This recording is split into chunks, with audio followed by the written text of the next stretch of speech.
የሩታ ቤተሰብ ወይም የሩታ አድናቂዎች ያልሆናችሁ ያ ማለት የአብርሽ ደጋፊ የሆናችሁ ቤቱን እየለቀቃችሁ ውጡ። ምክንያቱም ምንም አይነት የእናንተን ኮሜንት ማየት አልፈልግም። እንዴት ነው ነገሮችን የምትረዱት? እንዴት ነው እየተረዳችሁ ያላችሁት ማለት ነው? ከሄርሜላ ጋር በመሆኑ ደስተኛ ሆናችሁ ነው? መጥፎ ነገር በማድረጉ ደስተኛ ሆናችሁ ነው? እኔ በምሰራው ቪዲዮ ላይ ቅናት ምናምን አይነት ነገር ትላላችሁ ነው። ቅናት አይደለም።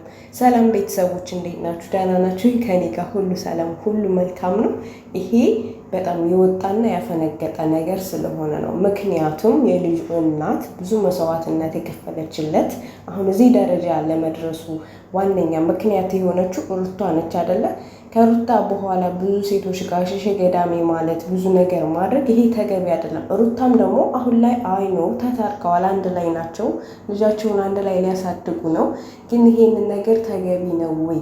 ብዙ ነገር አድርጓት፣ ብዙ ነገር አዋርዷት፣ በጣም ብዙ ቦታ ላይ ከሄርሜላ ጋር ሄዶ ቢያንስ ቤተሰብ ልኮ ሽማግሌ ልኮ ይቅርታ መጠየቅ ነበረበት ነው የኔ ሀሳብ ማለት ነው። ብዙዎቻችሁ ቅናት ነው እውነታችሁን ነው።